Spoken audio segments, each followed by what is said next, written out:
동영상을 시청해 주시는 시청자 여러분, 한 주간도 안녕하셨습니까? 어제는 기독교 절기로 크리스마스였죠. 여러분들은 이날을 어떤 마음, 어떤 모양으로 어제 하루를 보내셨는지요?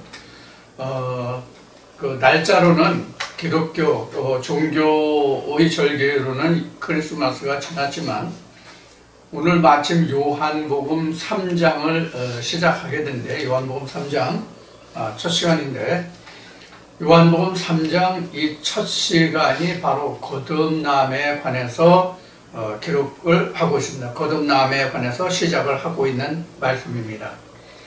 그래서 이 거듭남에 관해서 말씀드리는 것이 곧 예수 그리스도의 성탄과 관련이 직접적으로 있는 말씀이기 때문에 기독교 절기인 크리스마스와 함께 더불어서 거듭남에 관해서 오늘은 중점을 두고 말씀을 드리겠습니다.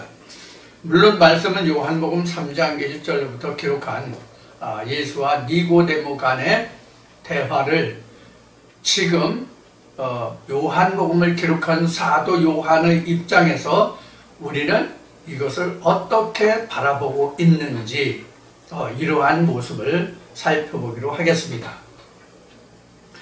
우리가 성탄절이라고 하는 것은 교회 다니는 사람은 적어도 20년, 30년 아마 행사를 치렀을 것이고 들었을 것이고, 그보다도 앞서서는 그 어렸을 때부터 들어왔던 크리스마스이기도 합니다. 그러나 저나 여러분이나 어렸을 때, 또 아무것도 모르고 신앙생활을 했을 때, 또 아무것도 모르는 상태에서 내가 신학을 하고 이것이 하나님이고 이것이 성경이고 이것이 용생이고 구원이다 라고 생각했을 때와 지금 오늘날 여러분들이 생각하는 성경과 거듭남과 용생과 구원이라는 집안의 그 모든 신학적인 관점으로 보았을 때와 지금이 어떻게 얼마만큼 변화되어 있는지 이런 상태를 여러분들 스스로가 고찰해보고 계신지 한번 자기 자신에게 되돌아서 질문을 한번 해보시면서 오늘 이 말씀을 함께 들어주시기 바랍니다. 저도 역시 여러분들과 똑같은 그러한 과정을 거쳐서 오늘 하나님을 알게 된 그러한 입장에 있습니다. 성경에도 기록한 바와 같이 우리가 바른 성경, 바른 하나님, 올바른 예수 그리스도의 이 신앙을 가지게 되면 기존 신앙인들로부터 많은 따돌림을 당하게 됩니다. 일본 말로는 이거를 이지메라고 하나요? 뭐라고 합니까? 그런 따돌림. 또 오늘날 우리나라 학교 사정으로는 왕따 이런 것이 되겠죠. 이 왕따라는 것은 비록 학교에서 일하는 학생들 간에 일어나는 문제만은 아니죠. 회사에서도 그런 것이 있고 직장 사회 조직 어디에서나 이런 모습은 찾아볼 수가 있죠. 그것이 본인에게 있던 주변의 사람들에 의해서 형성되던 죄송합니다. 되든 간에 여하튼 자의적 타의적으로 왕따라는 문제가 일어나죠. 그래서 우리 종교계에서, 기독교계에서도 우리가 참 하나님, 예수가 말한 대로 유일하신 참 하나님과 그의 보내신 자 예수 그리스도를 바르게 알면 기존 신학을 바탕으로 하나님과 예수 그리스도와 성령을 말하는 그들로부터는 완전히 따돌림을 당합니다. 지금 왕따, 따돌림을 당한다 이렇게 표현했는데 성경에서는 이것을 뭐라고 표현하죠? 네, 맞습니다. 출회라고 표현이 됩니다. 출회를 당합니다. 사실 이것이 우리로는 참 생명으로 가는 지름길이에요. 그동안 여러 동영상에서 단편적으로 조금씩 말을 했지만, 저도 이러한 교회에서의 내쫓김을 당하는, 추례를 당하는 그런 일로 인하여서 하나님의 살아계심의 그 여부를 알려하여 3년이 훨씬 넘는 긴 세월 동안 하나님을 찾고 알고자 부르짖었던 결과로 오늘날 내가 하나님께 드러난 바 되었고, 나도 또한 이로 인해서 하나님을 알게 되는 그러한 지금에 와 있습니다. 그래서 우리가 신앙생활을 하면서 어떤 돌발적인 계기가 우리에게 주어지지 않으면, 각자에게 주어지지 않으면 진짜 유일하신 참 하나님과 그의 보내신 자 예수 그리스도를 찾고자 하는 의욕이 거의 없습니다. 그래서 안주하죠. 그래서 제가 처음에 이 말씀을 받고 이 말씀을 증거할 때 교회에 다니는 모든 사람이 마치 술집에 앉아서 술을 마시면서 안주를 찾는 것 같이 그렇게 안주하고 있으면 그 술에 취해서 하나님을 영원히 찾을 수 없다 하는 그런 이야기도 한 적이 있습니다.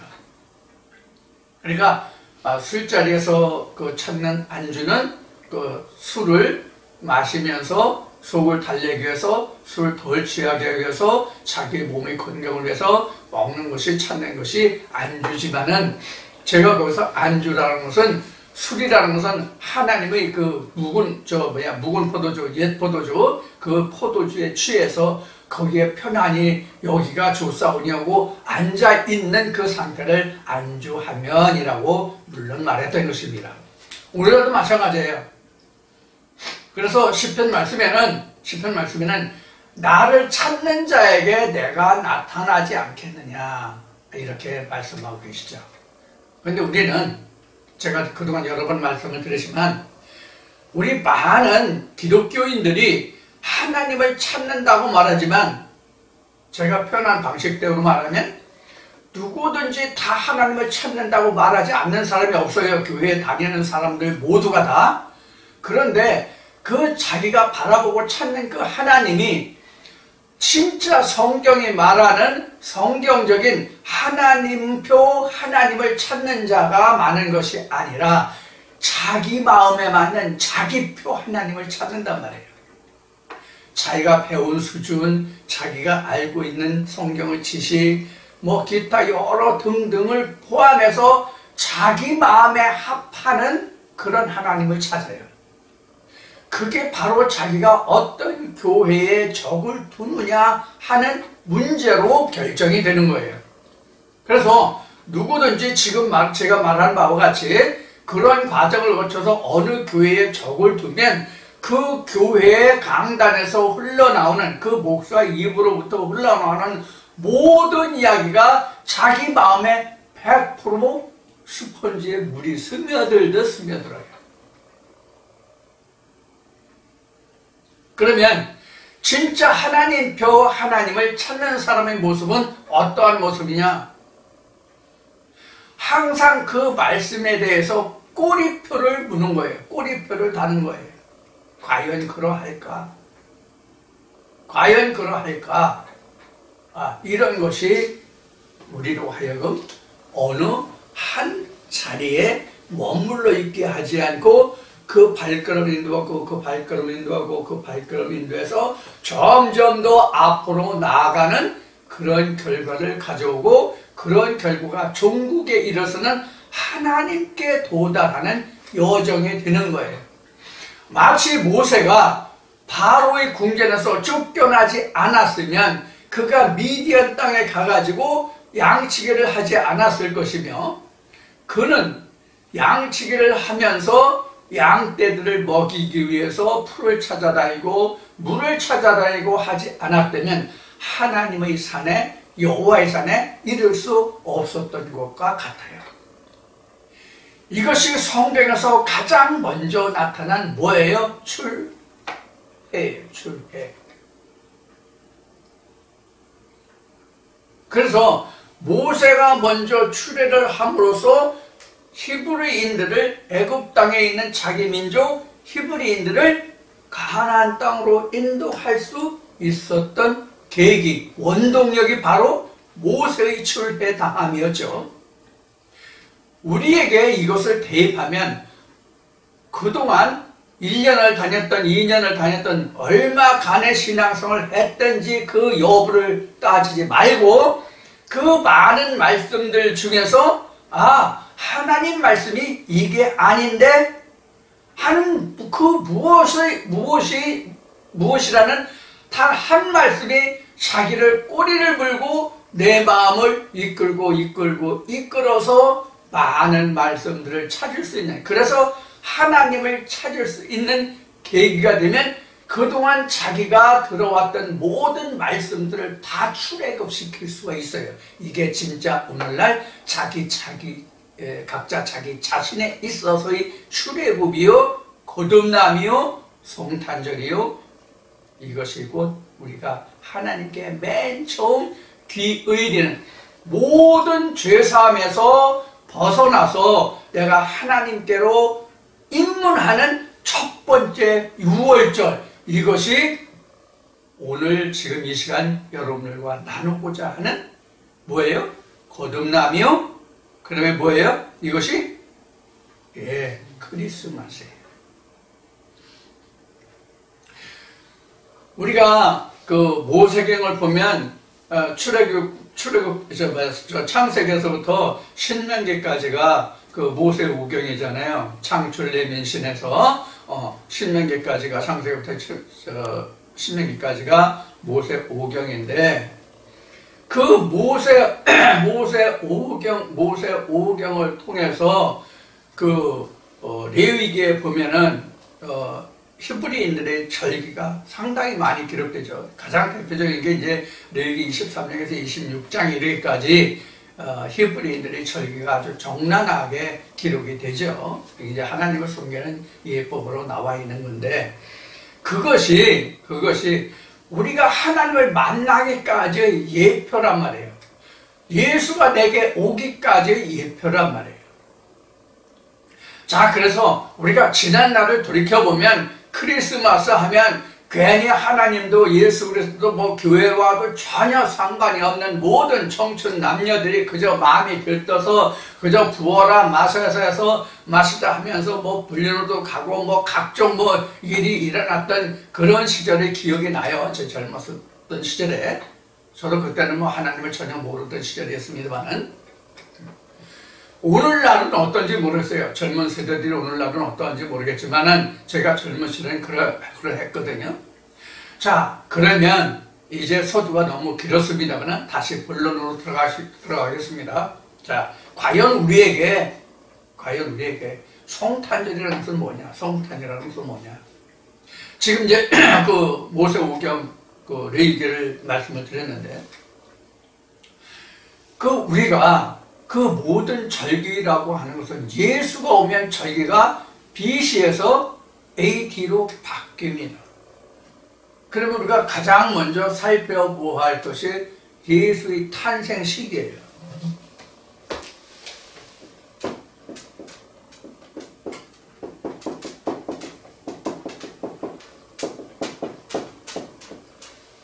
예수의 탄생 시기를 보면 성경에 날짜가 기록되어 있어요, 안 되어 있어요? 성경에는 예수 그리스도의 탄생한 날짜가 없습니다. 근데 뭐만 기록이 되어 있어요? 예수의 탄생했어. 정황만 기록되어 있어요, 정황만. 그렇죠? 예수의 탄생에서 정황만. 밤에 태어났다고 그 정황만, 상황만 성경에 기록하고 있다고요. 그러면 물론 제가 그 중동 지방에 가보니까 70년대 중후반, 80년대 초 제가 그 중동에 나가 있었는데, 물론 그 사람들은 아주 살기 어렵고 배우지 못한 사람들은 자기 생활을 정확하게 아는 사람이 그렇게 많지 않더라고요. 허벌판에 공장을 세우고 많은 양치기들이 다니는 그것을 우리 이제 제가 그 쉬는 날, 틈이 있는 날 그 사람들한테 가가지고 이제 그 사람들하고 이렇게 그 바디랭귀지를 통해서 얘기를 하다 보면 자기 생애를 진짜 모르는 사람들이 많아요. 옛날에는 더 했겠죠. 2000년 전에는 더 했겠죠. 70년대 말 80년대 초에도 그랬으니까, 그런 사람들이 있었으니까 그전에는 더 많았겠죠. 우리나라도 마찬가지예요. 생년월일 잘 모르는 사람들 많아요. 그리고 생년월일이 자기 진짜 생년하고 생일하고 틀리는 사람들이 많잖아요. 저 같은 경우도 반년 이상 틀리거든요. 자, 그러면은 왜 성경은 예수의 탄생 시기에 대해서 못 박아놓지 않았을까? 왜 못 박아놓지 않았을까? 이런 면을 여러분들 생각해 보신 적이 있는지요? 예수는 어느 날 어느 시에 태어났다고 하면 그게 딱 못 박히죠. 그렇죠? 그래서 딱 못 박혀 고정이 되잖아요. 예를 들어서 우리가 현재 성탄일을 12월 25일로 정하고 있잖아요. 그래서 12월 25일을 지금 정하고 있어요. 이거는 정한 날이 되잖아요. 그렇죠? 정한 날이 돼요. 그럼 이렇게 성경에 기록이 되면 어떻게 돼요? 변개할 수 없다. 이렇게 되죠? 그러죠? 왜 그러면 이 날은 뭐 우리가 성경에 얘기한 BC 4년경 예수가 태어났는데 그때 당시를 역추적해서 보면 대략 이러한 때다 그래가지고 12월 25일로 정한 거잖아요. 이거 교황청에서 정한 거예요. 교황청에서 정한 날짜예요. 오늘날 얘기하는 그 개신교 협회에서 정한 게 아니라 교황청에서 교황들 회의에서 정한 날짜예요, 이게. 그래서 이게 사람이 정한 날이지 실제 예수가 탄생한 날이 아니에요. 자, 그러면 방금 말했듯이 왜 그럼 성경은 예수가 태어난 날을 지정하지 않았을까? 왜 지정하지 않았을까? 근데 성경은 지정하지 않은 게 아니라 지정돼 있어요, 성경은. 지정돼 있는데 이런 어느 날짜를 지정한 것이 아니라 임의의 날로 지정하고 있어요. 임의의 날로. 뭐라고 되냐? 정한 때. 이 정한 때가 다 같은 것이 아니라 다르단 말이에요. 다르다. 사람마다 다 다르다. 그리고 그 자기가 태어난 시기가 다 다르잖아요. 지금 우리가 저기 2000년대를 살고 있잖아요. 그럼 이전 사람들은, 그리고 이후 사람들은 예수가 있어요, 없어요?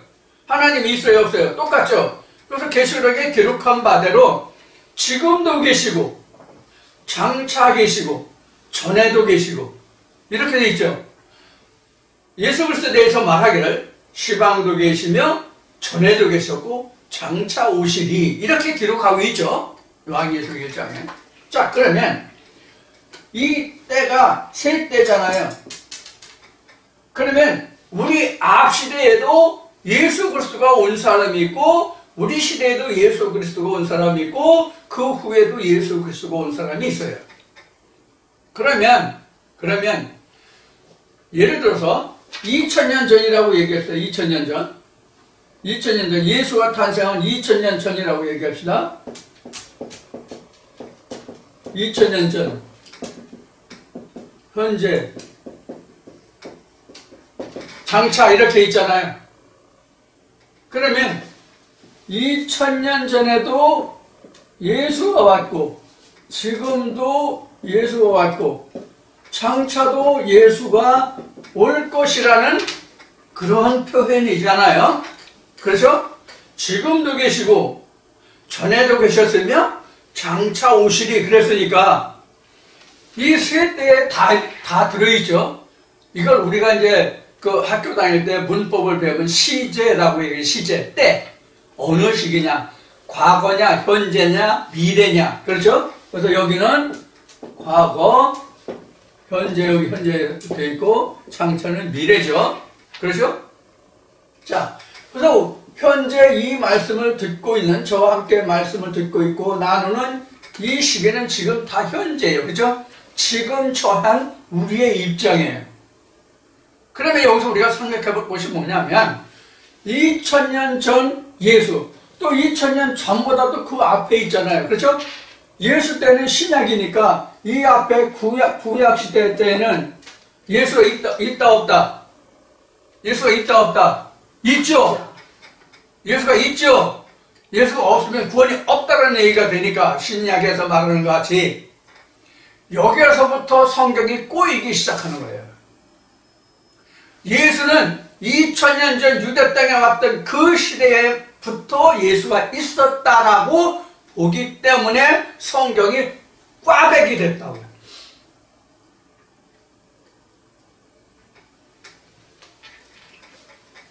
그래서 구약에서 보면 예수가 있었다는 그 흔적들이 많죠. 물론 이사야는 장차 처녀가 아기를 낳아서 잉태해서 낳을 텐데 그 이름을 임마누엘이라 하리라 그러니까 그것을 성경적으로 신약으로 보는 거죠. 그렇죠? 말라기를 끝으로 해서 구약이 끝나고 흑암시대라고 하는 그 시대가 400년에 끝나고 세례 요한에부터 예수 오기까지 그 시간까지를 그 이사야 선지자가 예언한 그 시기로 본단 말이에요. 임마누엘이라는 그렇게 본단 말이에요. 그러니까 성경이 꼬인다 하는 얘기예요. 자, 그러면 에레미야서를 보면 너희가 이 살 가죽을 찢지 말고 할례에 관해 얘기한 거예요. 가죽을 찢지 말고 망 가죽을 찢어라 이렇게 그 설명을 하고 있죠. 에레미야서를 보면. 자, 망 가죽을 찢는다는 게 뭐예요? 사도 바울이 로마서에서 말한 바와 같이 표면적, 이면적 할례와 유대인에 관해서 말할 때 표면적 할례가 아니요 이면적인 할례, 표면적인 유대인이 아니요 이면적인 유대인이다라는 말을 로마서 2장에서 하고 있죠. 자, 이 말을 여러분들이 연상하시면 됩니다. 그러면 우리가 표면적 예수라는 것은 2000년 전 유대 땅에 육신을 입고 왔던 예수가 표면적 예수예요. 표면적 예수라고. 그러면 표면적 예수가 있다는 것은 뭐가 있기 때문에 표면적 예수가 있는 거예요? 이면적 예수가 있기 때문에 표면적이 나온 거예요. 즉 설계도가 없는 집은 무화과죠? 그렇잖아요. 설계도를 그려서 어떤 집을 짓는데 하다못해 제가 살고 있는 이 조그만 집이라 할지라도 설계도를 그려서 행정관세에 추론을 해서 서류를 접수해서 이 건축에 대한 허가를 접하고 그 도면대로 집을 지었는지에 따라서 나중에 건축 완공 허가가 나올 수도 있고 안 나올 수도 있어요. 도면대로 그려진 대로 도면이 표현한 대로 집이 지어지지 않으면 준공검사가 나오질 않는다. 준공이 완료되는지 안다고. 그럼 그 집은 무허가 건물이에요. 무슨 뜻이냐면 성경이 말하는 예수 그리스도가 아니면 그것은 무허가 건물, 준공되지 않은 건물과 같은 예수가 된단 말이에요. 이것을 히브리서는 사생자라고 해요. 사생자. 자, 그러면 표면적으로 드러나는 것은 이면적으로 있었기 때문에, 즉 어떤 시 안에 있었기 때문에, 시가 있었기 때문에 결과물이 나왔다는 얘기예요. 저나 여러분 모두도 보이지 않는 씨가 있어서 오늘날 나라는 존재가 있는 것과 같아요. 그러니까 예수 그리스도의 씨가 이미 말씀에 들어있단 말이에요. 그래서 예수 그리스도 이를 뭐라고 그랬어요? 예수는 이것을 뭐라고 말했어요? 어떻게 말했어요? 여러분들 기억나시는 말씀이 있어요? 예수가 말한 그 많은 말씀들이 있어요. 가장 대표적인 것이 뭐냐면 너희가 영생을 찾으려고 영생을 찾고자 해서 너희가 성경을 상고하잖아. 근데 그 영생에 관해서 기록된 영생을 찾는데 그것이 바로 나에 관한 기록이야. 이것도 있고 이런 말씀도 있고 또 모세의 글에 관한 모든 것이 나에 관한 것이다. 가시떨기나무에 기록된 그 모세의 글 모든 것이 나에 관한 것이다 라고 기록하고 있죠. 그래서 제 설교를 들으셨으면 여러분들이 기억나시는 분이 계실 텐데 예수 그리스도가 언제부터 존재했습니까? 요한복음 1장 할 때 여러분들에게 말씀드렸는데 기억하십니까? 예수 그리스도가 성경 66권 전체를 통해서 예수 그리스도가 가장 먼저 드러난 때가 언제입니까? 창세기 1장 2절이에요. 창세기 1장 2절 뭐라고 드러났다고 그랬어요? 루와 흐로 드러났다고 그랬어요. 루와 흐가 요한복음에서는 빛으로 왔다고 하는 그 빛이에요. 루와 흐. 그래서 창세기 1장 3절에 가장 먼저 하나님이 창조하신 게 뭐예요? 빛이죠. 그 빛이 바로 어원이 그 근원을 찾아가면 그게 바로 루와 흐 하나님의 신이에요. 하나님의 신 루와 흐.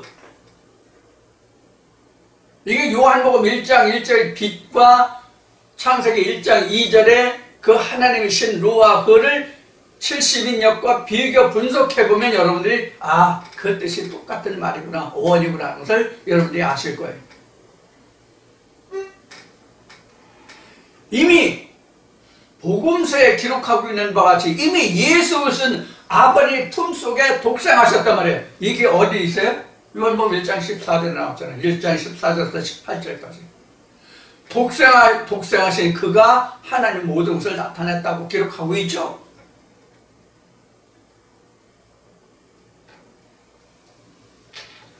자, 그러면 다시 여기로 돌아와서 예수 그리스도가 2000년 전 12월 25일에 태어났다고 합시다. 이거 사람들이 정한 거지만 이날 태어났다고 그럽시다. 그러면 12월 25일 2000년 전 12월 25일에 태어난 예수를 우리가 지금도 생각한다면 어떤 문제가 발생합니까? 어떤 문제가 발생할 거라고 여러분들 생각하십니까? 이거를 이러한 문제 때문에 제가 이런 동영상 보셨죠?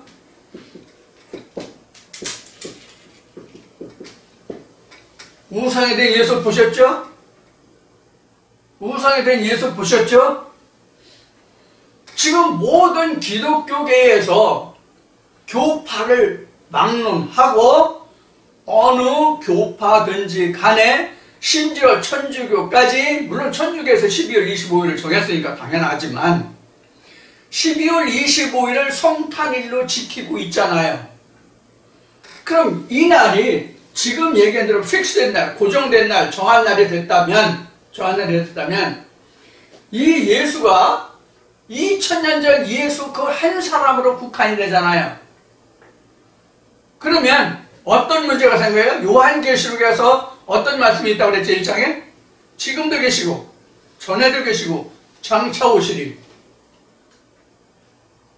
그러면 이 시제로 과거, 현재, 미래를 지금도 계시고 전에도 계시고 장차 오시리라고 했으니까 지금 계시니가 전에 계시니가 장차 오시리가 같다는 뜻입니까? 틀리다는 뜻입니까? 같다는 뜻이에요. 등속관계거든요. 그래서 2000년 전 유대 땅에 왔던 예수를 등속관계로 놓고 본다면 2000년 전의 예수는 죽어서 이미 아버지 보좌에 앉았다고 계시록에서 기록하고 있는데 그 예수를 우리가 기다리고 그를 섬긴다면 우리 인간적으로 조상을 섬기고 제사 지내는 것과 뭐가 다르냐고. 각 가정에서 하느냐 교회에서 하느냐만 달라요. 무슨 얘기인지 아시겠어요? 그러면 자기 육신의 조상에게 제사하는 것은 우상숭배하는 거라고 말하는 사람들이 2000년에 죽은 예수를 지금도 자기들은 예배한다고 하지만 그게 제사가 아니면 뭐냐고. 우상을 숨기는 것이 아니면 무엇이냐 하는 얘기예요. 무슨 뜻인지 아시겠어요? 그래서 우리에게 예수가 오늘날 기독교에서 예수를 하나님을 우상화했단 말이에요. 우상이 됐다고.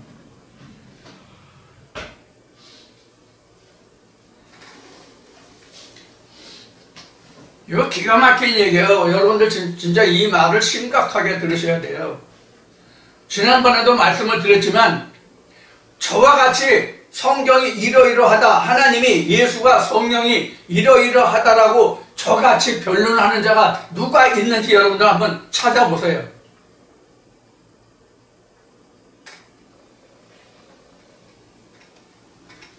자, 그래서 예수를 태어난 날을 정확하게 성경에서 고정시키지 않고 그냥 정한 때로, 그가 오시는 정한 때로 설명하고 있는 것은 누구나에게 정한 때가 다르기 때문에 그래요. 누구에게나 정한 때가 다르다. 지금 제가 이 말씀을 여러분들에게 드리고 있는데, 제가 드리는 이 말씀을 보통 요새 한 60명에서 70명 정도 시청을 해주시는데, 60명이든 70명이든 좌우전 얼마든지 간에 예를 들어서 50명이, 60명이, 70명이 어느 날 동시에 시작해서 똑같이 이 말씀을 시작해서 들으셨다고 하더라도 각자에게 예수 그리스도가 탄생되는 날이 똑같지 않단 말이에요. 똑같지 않다고.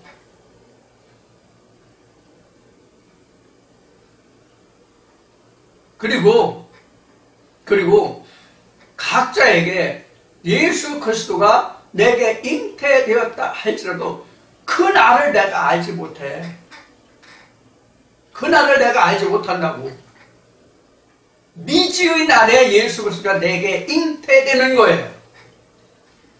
그러한 연유에서도 예수의 잉태된 날이 성경에는 못 박아 고정시키지 않고 있는 거예요. 자, 이런 얘기를 제가 한 적이 있어요. 거듭남이나 우리가 잉태되는 이런 그 생리적인 문제를. 자, 오늘날 과학이 발달하고 성지식이 풍성하다고 하는 지금 시대예요. 그렇다 할지라도 아직도 여자가 성관계를 통해서 자기가 임신을 언제 했다는 것을, 임신이 됐다 하는 것을 즉시로 아는 여자가 있어요, 없어요? 단 한 명도 없어요. 단 한 명도 없다고. 가장 빨리 알아도 최소한도 20일에서 30일이 걸려요. 왜 20일에서 30일이 걸리느냐 하면 생리 주기가 보통 21일에서 28일이 되기 때문에 그래요. 물론 그보다 긴 사람도 있어요. 그보다 긴 사람도 있는데 보통 생리 주기가 21일에서 28일 사이란 말이에요. 그래서 첫 번째 생리가 오기 전까지는 아무도 아는 사람이 없어요. 아무리 성지식이 발달했어도 내게 증상이 없거든. 더구나 생리가 불규칙한 사람 있잖아요. 생리불순이라고 얘기를 하는 것 같은데, 생리가 좀 들쑥날쑥 하는 사람들, 심지어 50일, 60일 가는 사람도 있다고 그래요. 그런 사람 같은 경우에는 자기가 언제 임신이 됐는지, 수정이 됐는지 더 모르죠. 50일, 60일 동안 모르는 거죠. 아, 이번 달에도 생리가 정상적이 아니고 좀 건너뛰나 보다. 그러다 다시 50일, 60일 지났어요. 두 번째.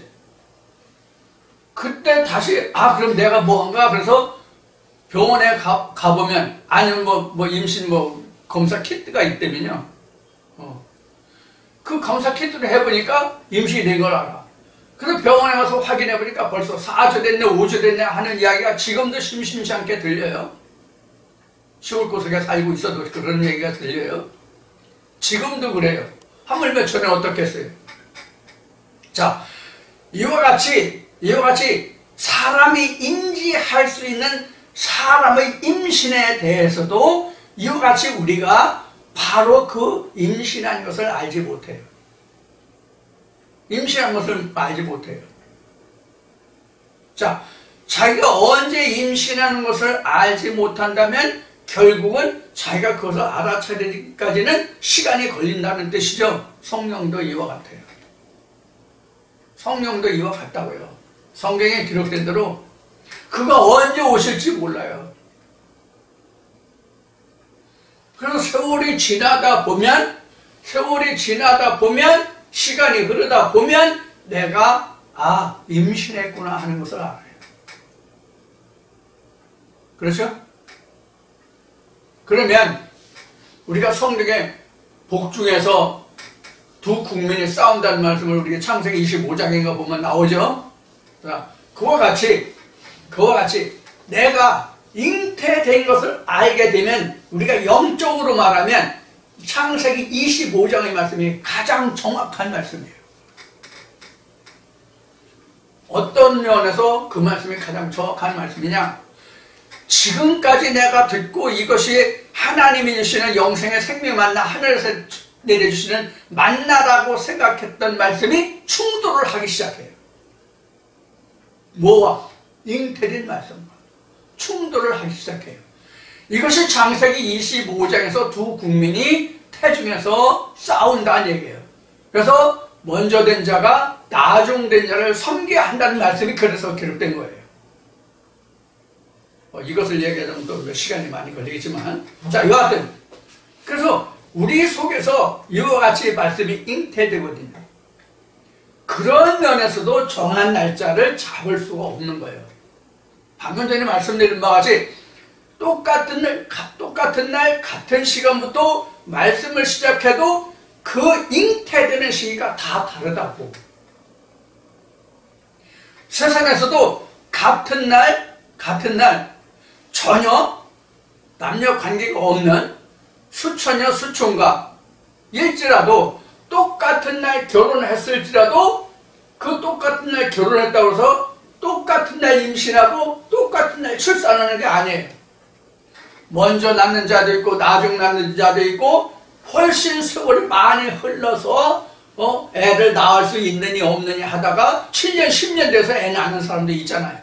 지금도 그런 사람들이 있는지 모르겠지만, 그래서 자기는 아이를 낳지 못하는 것인 줄 알고 입양을 했는데 입양해서 애를 키우다 보니까 자기가 임신해서 입양한 아이도 있고 자기 씨도 있고 이런 경우도 없잖아 많이 있죠. 자, 이와 같이 성경에는 예수의 태어난 날을 정하지 않고 있는 것은 왜 그런가 하면은 모든 인류가 지금이나 전에나 장래나 누구든지 모든 인간에게 예수 그리스도가 잉태한 날이 다 각각 다르기 때문에 지정할 수가 없는 거예요. 그래야 하나님과 예수 그리스도와 성령이 우상이 되지 않는 거예요.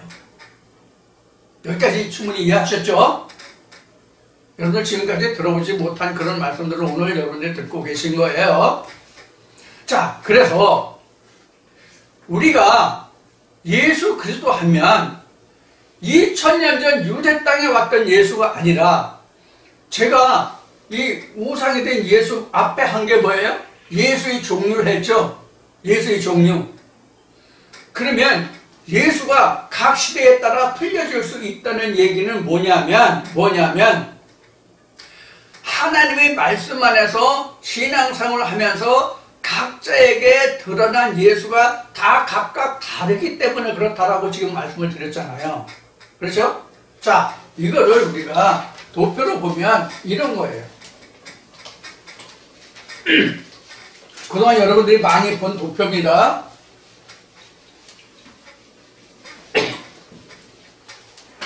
자, 여러분들 이걸 굉장히 이제 익숙하시죠? 익숙하시죠? 자, 여기가 애굽이에요.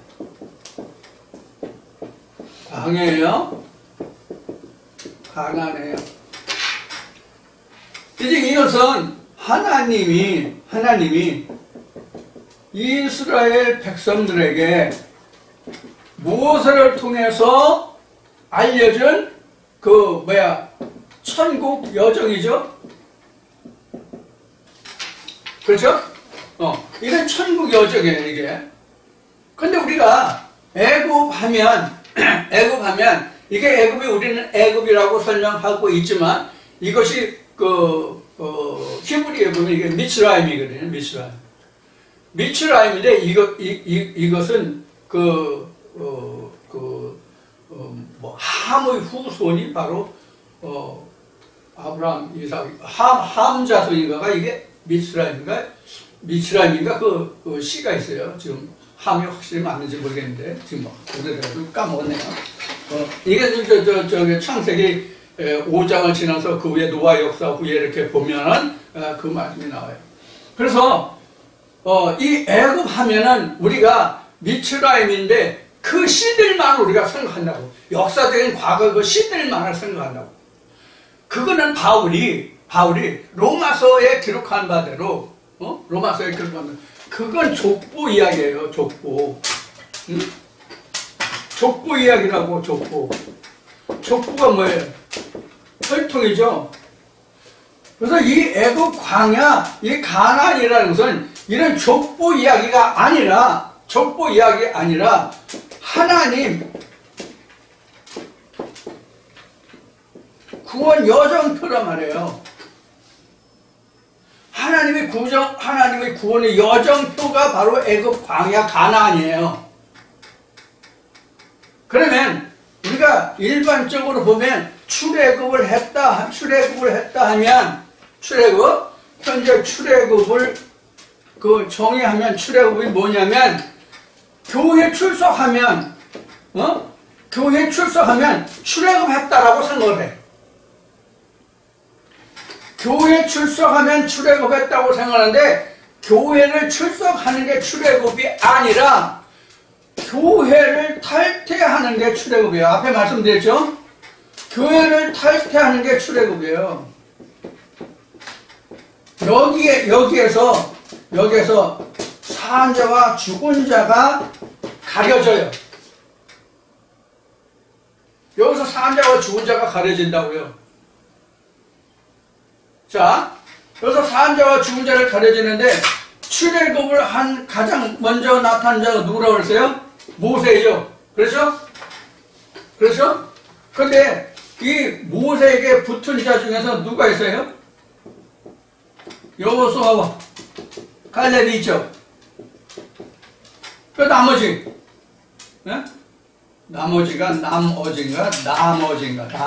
지금은. 전에는 남다 해서 나머지 이렇게 기록을 했는데 표기법에. 근데 지금은 이거를 소리 나는 대로 쓴다고 그래가지고 나머지 이렇게 쓰는 것 같아요. 이 나머지들 있잖아요. 이 나머지들. 자, 그러면 이게 출애굽 과정에서 보면 이리 써야 되죠. 그렇죠? 이리 써야 되란 말이에요. 출애굽 과정에서 보면 1세대인데 지금 이걸 설명하는 거, 어떤 게 출애굽이냐 하는 걸 설명하는 거예요. 1세대 출애굽 어떤 게 출애굽이냐 하는 걸 설명하는 거예요. 자, 그러면 이게 다 1세대냐. 모세도 여호수아 갈렙도 나머지 자들도 다 1세대로서 같이 모세의 인도함을 통해서, 물론 하나님이 모세를 앞세우셨지만 모세를 통해서 이들을 가나안으로 지금 이끌고 가게 하셨잖아요. 근데 심지어 모세조차도 무리바 사건을 통해서 가나안 땅에 들어가지 못한다고 하나님이 못 박으셨기 때문에 모세도 가나안 땅을 바라보는 느보산에 올라서 가나안 지경을 다 바라보게는 하셨지만 하나님의 무리바 사건 때 말씀하신 대로 내가 그 땅에 가지 못한다 해서 모세의 옷을 벗겨서 누구에게 입혀줘요? 여호수아에게 입혀주죠. 그렇죠? 여호수아에게 입혀줘서 여호수아가 요단을 건너서 가나안 땅에 들어가서 가나안 땅을 정복하게 되죠. 물론 완전 정복은 아니에요. 이 과정을 보면 그래서 모세는 광야고 여기는 여호수아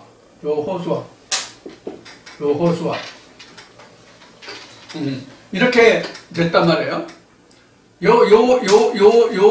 여호수아는 세례명이에요. 그렇죠? 여호수아 본명이 뭐였더라?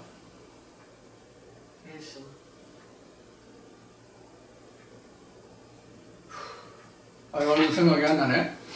여호수아가 이게 본 이름이 아니에요. 그 세례명이 여호수아예요. 그래서 이와 같이 갔죠. 그래서 우리가 여기 지금 이 과정을 보면은 이 사람들이 다 죽었잖아요. 이렇게. 그래서 여호수아와 갈렙만이 지금 어디로 들어갔어요? 가나안 땅에 들어갔어요. 여호수아와 갈렙만이.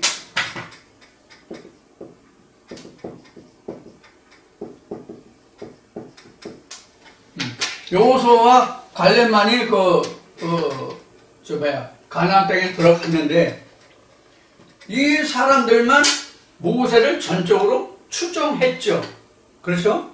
자, 이렇게 해서 했는데 이것이 이제 창세기 25장을 참고한다면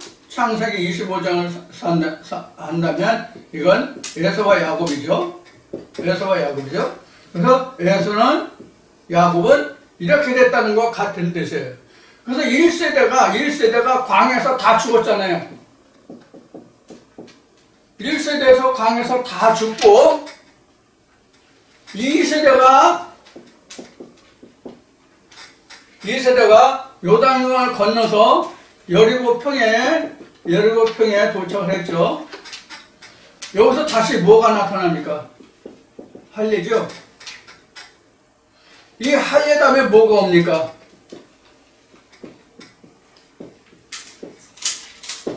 자, 할례하고 바로 여리고 성에 함락된 게 아니라 할례하고 낫기까지 기다렸어요. 그렇죠? 그 다음에 여리고성 7날이 있어요. 여리고성을 돈 7날이 있어요. 이 과정이 거쳐야죠. 그렇죠? 그러면 이때 설명을 보면 첫 번째 6월절 치렀는데 볶음곡식과 만나, 이건 이제 모세 때 줬던 땅에서 나는 만나예요. 땅의 만나. 땅의 만나를 먹었었는데 볶음곡식을 먹음으로 인해 가지고 땅에서 나는 만나가 끊겼죠. 자, 이 이야기가 바로 뭐냐면 이 첫 번째 먹었던 요단을 건너서 여리고평에서 첫 번째 6월절을 통해서 볶음곡식을 먹고 땅에서 나는 만나가 끊긴 자가 뭘 했다? 여리고성을 7바퀴 돌았다, 그 얘기란 말이에요. 무슨 얘기인지 아시겠어요? 그럼 여리고성을 7바퀴 돌았다는 뜻이 뭘까요? 오늘날 우리에게 여리고성을 7바퀴 돌았다는 뜻이 뭐예요? 오늘날 우리에게 얘기하면 자기 마음에 가졌던 모든 말씀, 즉 애굽과 광야를 거쳐서 여리고 평야에서 첫 번째 6월절을 통해서 그동안 모든 가졌던 하나님의 지식을 돌아봄이 여리고성에서의 여리고성을 일곱째 날까지 돌아보았다는 뜻이에요. 그래서 여기에서 가려낼 것 가려내고 정말로 하나님 말씀 중에 말씀인 것이 내 안에 들어 싹이 났을 때 그때 비로소 여리고성이 함락이 되는 거예요. 여기가 바로 예수의 탄생이에요.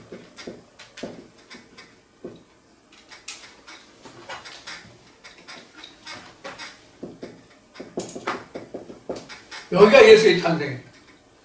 그래서 그들 수없이 말했죠. 여리고성이 함락되어야만 뭐다? 예수의 초림이다. 이게 거듭남이다. 거듭남이다. 이렇게 말씀을 드렸죠. 이때부터 나는 뭐가 된 거예요? 잉태가 된 거예요. 뭐가? 예수가. 즉 뭐가? 성령이 잉태된 거예요. 이렇게 돼야만 내 안에서 하나님의 말씀이 씨가 되어서 천국을 건설해 간다니까. 마치 내가 모태에서 정자로 들어가서 난자와 수정이 돼서 둘이 되죠. 수정하면 둘이 되죠. 난자와 정자가 둘이 되죠. 그 둘이 결합하자마자 넷이 되고 여덟이 되고 16이 되고 16이 되고 32가 되고 64가 되고 128개가 되고 이렇게 된 거예요. 이런 과정을 거쳐서 내가 분열을 해 나가는 거예요. 분열을 해 나간다라고 표현했는데 내가 씨로 수정이 돼서 씨가 수정이 돼서 내가 지어져 가는 거죠. 그때부터 나는 가나안이 건설되기 시작하는 거예요. 그때부터 내가 천국이 건설되기 시작하는 거예요. 그때부터 창세기 3장에서 기록된 바 같이 뱀도 보이고 선악과도 보이고 생명과도 보이고 이러는 거예요. 그렇게 돼야만. 그래서 창세기 2장에서 보면은 아담과 하와가 자기 벗었으면 알았습니까? 몰랐습니까? 몰랐잖아요. 자기가 벗은 것을 아는 때가 언제냐면 뱀을 보는 때예요. 뱀을 보는 거. 그럼 뱀을 보았다 이 뜻이 뭐예요? 애굽 광야에 오기까지 모든 말씀들이 뱀의 말이었단 말이에요. 자, 그럼 뱀의 말이었다는 뜻이 뭐냐? 실제 뱀을 말하는 것이냐? 물론 성경은 뱀이라고 표현되어 있어요. 그것도 일반적으로 우리가 영어로 쓰는 그런 스네이크가 아니에요. 히브리어에서 이 뱀이라는 뜻이 오니요. 이런 소리가 난다는 뜻이에요. 그런 의미가 바로 뱀이에요. 그러니까 뱀이 땅을 기어갈 때 그냥 소리만 나지 어떤 특별한 그 의미가 있거나 뜻이 있는 게 아니잖아요. 그렇죠? 그리고 뱀은 땅을 접촉해서 땅의 저항을 통해서 몸을 꽈서 땅에 배를 대고 그 비늘이 땅의 저항과 부딪혀가지고 구부려가지고 그 저항을 넣어서 몸을 밀고 가는 거거든요. 그거를 빨리 움직이니까 우리가 뱀이 그냥 서서서 기어가는 것 같이 기어가는 것으로 생각하지만 사실 굴에 갔다 온 사람은 알겠지만 우리 포복하죠. 낮은 포복, 높은 포복이죠. 낮은 포복은 배를 깔고 발로 밀면서 팔꿈치로 앞으로 끌어가는 거거든요. 발 뒤꿈치로는 자기 몸을 밀고 팔꿈치로는 앞으로 끌어가고 이렇게 해서 가는 거거든요. 이와 똑같은 거예요. 그럼 우리가 낮은 포복을 하면 어떻게 해요? 몸이 좌릎이 틀렸다, 무릎이 틀렸다 이렇게 되죠. 그리고 발도 구부렸다 폈다 하고 팔도 앞으로 폈다 뒤로 당겼다 이렇게 좌우가 움직이죠. 똑같은 거예요. 그게 뱀이에요. 즉 땅을 원천으로 땅을 근본으로 한다의 뜻이 뱀이에요.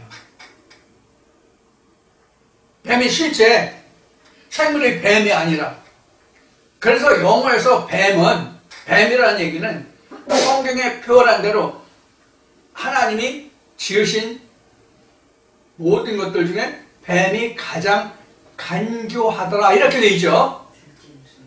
그래서 그 영어 자체 용어 자체에 뱀이 우리가 일반적으로 얘기하면 뱀의 그 학명으로 따지면 뱀이 뭐 코브라도 있고 뭐도 있고 뭐 해서 뭐 독뱀도 여러 가지 종류 나누죠. 우리나라는 7.4다 그 뭐다 해서 나누잖아요. 이와 같이 뱀의 그런 학명으로 하면 같은 독사 중에서 여러 종류가 있겠지만은 이 뱀을 가장 뱀 중에 왕이 바로 뭐냐면 창세기 3장에서 기록하는 뱀은 일반적으로 스네이크가 아니라 서펜트로 나왔습니다. 그래서 뱀 중에 뱀이 서펜트예요. 이것이 이제 뒤에 나오면 옛뱀이요, 마귀요, 사단이요, 이런 말씀으로 나오는데, 옛뱀, 마귀, 사단이라는 것이 바로 뭐냐면, 우리가 하나님을 알지 못하던 그때부터 따라다니던 하나님 말씀이 옛뱀이요, 마귀요, 사단이에요. 세상적인 교훈으로 가르쳤던. 그것이 내 안에서 가려진단 말이에요. 이 여리고성이 함락되고 예수 영 왔을 때부터 내게는 싸움이 일어난다고. 그전에는 싸움이 없다니까. 내가 벗은 줄을 알았다 몰랐다가 내게 싸움이 있느냐 없느냐예요. 그게 바로 내가 벗었다는 것을 알면 입으려고 할 거 아니에요. 그렇잖아요? 내가 벗은 줄을 알면 입으러 갈 거 아니에요. 그 벗고 있는 것이 우리가 어렸을 때 벗었던 그 벗음이 아니에요. 하나님이 있다 없다예요. 하나님의 신이 유일하신 참 하나님과 예수 그리스도가 내게 있다 없다예요. 그래서 이것을 알기 전에는 창세기 2장을 보면은 아담과 하가 벗었지만 자기가 벗은 것을 부끄러워했다 안 했다? 안 했다. 그래 창세기 3장에 가서는 벗은 것을 알았잖아요. 창세기 2장에서 벗었나? 창세기 2장에서 벗은 것을 알았나? 창세기 3장에서 뱀을 보고 꼬여서 먹고 알게 됐죠. 자, 그래서 우리가 예수 그리스도가 와야만 우리가 하는 거예요. 이 뱀에 대해서는 여러분들이 공부할 것이 뭐냐면 민수기에서 이스라엘 백성들이 그 하나님을 저주했죠. 그래서 민수기 17장에서 20장까지 보면 말씀이 나오죠. 그래서 하나님이 모세에게 너는 불뱀을 만들어서 창배에 올려라. 그래서 이 뱀을 보는 자마다 죽지 않고 살리라 이렇게 말씀하셨어요. 근데 그 뒤에 말씀에 이어서 보면 하나님은 분명히 모세에게 불뱀을 만들어서 다루라고 그랬는데 모세는 무슨 뱀을 만들었어요? 못뱀을 만들었어요. 못뱀. 이게 뭘까요? 하나님은 분명히 불뱀이라고 말씀하셨는데 모세는 못뱀을 만들었어요. 뭘까요? 모세는 하나님의 말씀을 깨달은 거죠. 자, 불뱀이라고 하는 것은 뭐냐면 말씀의 본문 그대로가 불뱀이에요. 문자적 해석이 문자적으로는 성경이 불뱀이에요. 이것을 하나님의 신에 하나님의 불에 이것을 갖다 집어넣으면 무슨 뱀이 돼요? 놋뱀이 된다고. 실제 여러분들 그 동재련소에 가보셨는지 모르겠지만 동관이나 동괴가 덩어리 이런 것은 붉은색이에요. 붉은색으로 나온다고. 붉은색인데 그것을 불 속에 넣어서 재련해가지고 동관을 뽑을 때 그 놋 속에 들어있는 그 동의 색을 보면 완전히 놋색이에요. 노란색이라고 금색이라고. 우리는 하나님의 말씀을 하나님의 말씀의 용광로의 불에 넣어서 그 말씀이 불이 말씀이 돼야만 그 사람이 죽지 않고 살아요. 이게 놋뱀이에요. 우리가 과학적으로 금속공업 대학교 과정은 금속공학과가 있는데 금속공학으로 말하면 놋은 동하고 틀려요. 동하고 주석인가 뭐를 섞어야만 그 놋이 돼요.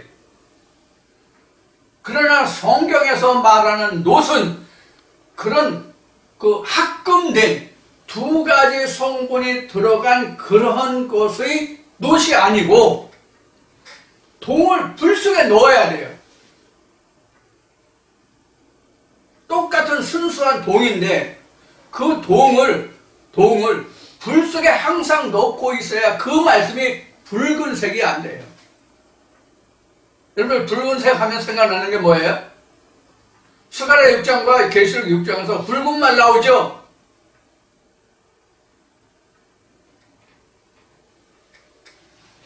자, 그래서 우리가 예수 그리스도의 탄생이라고 하는 것은 내가 교회를 갔기 때문에 앞에 말씀드린 것 같이 내가 세상에서만 살다가 교회에 들어오면 출애굽이고 교회에 들어왔다가 다시 나가면 그것이 타락해서 사망으로 가는 게 아니라고.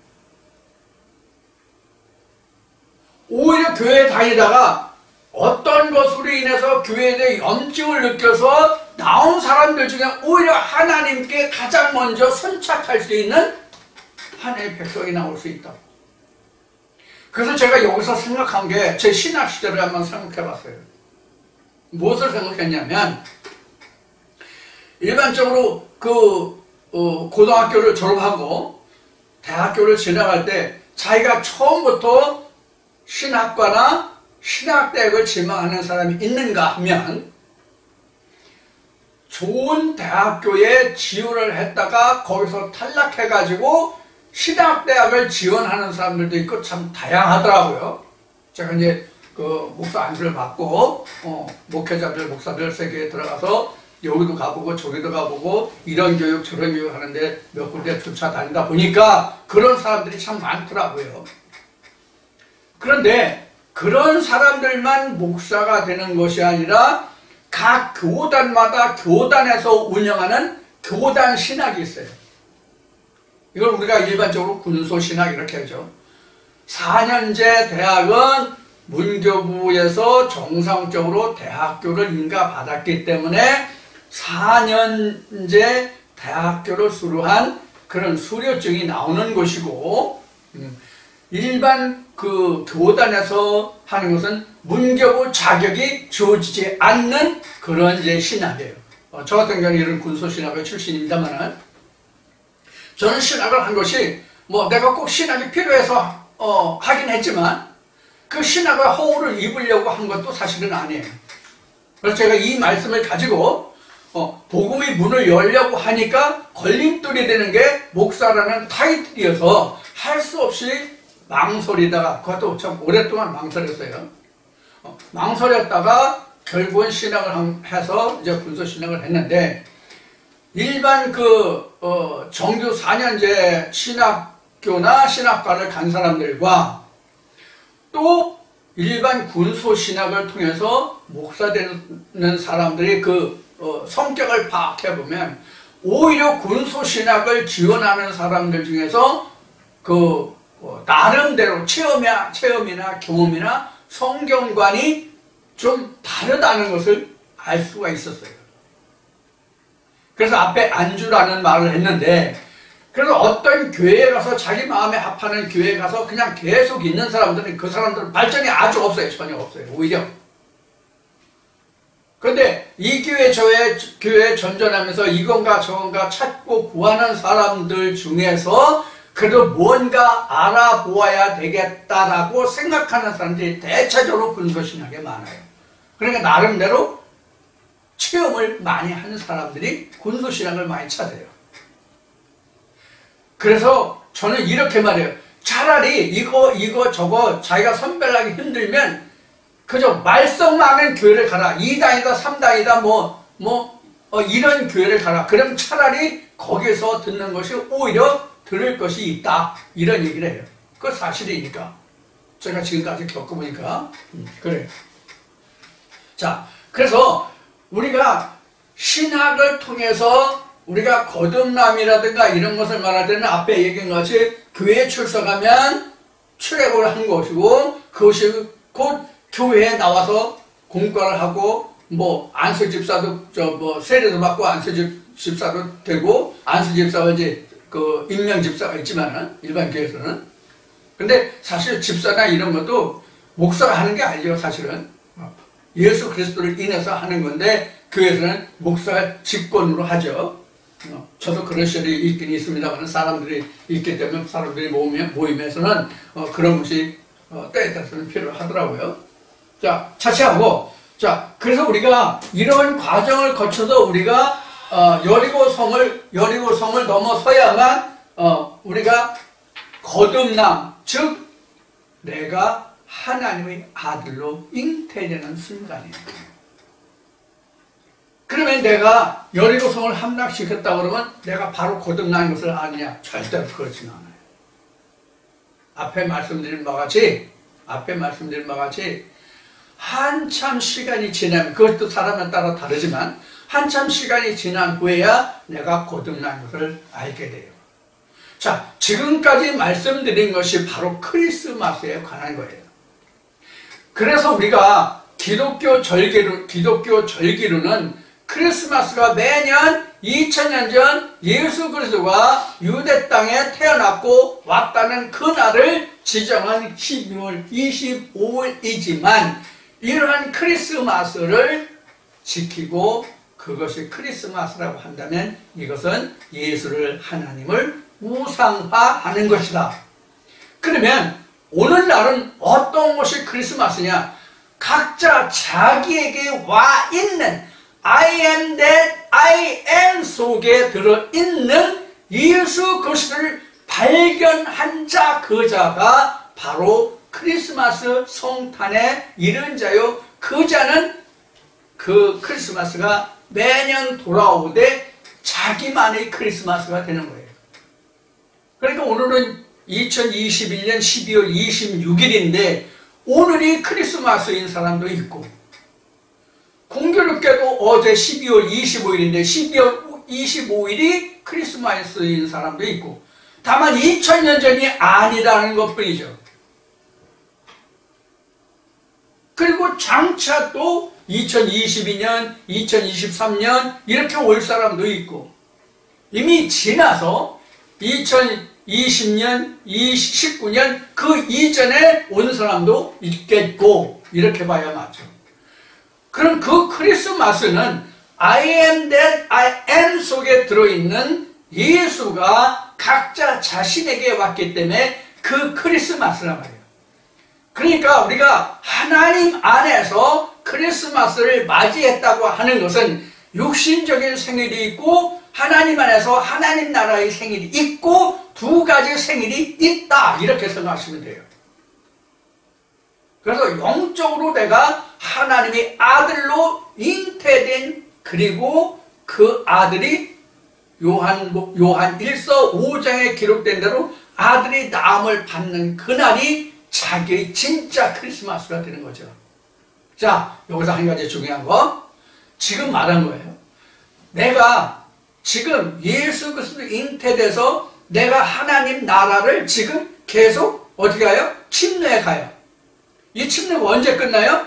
성경으로 말하면 요한계시록 21장에서 설명하고는 9절 이하부터, 21장 9절 이하부터 내가 하나님의 온전한 신부가 됐을 때에, 내가 하나님의 성전이 됐을 때에 내가 진짜 그날이 크리스마스예요. 아들을 보는 날이에요.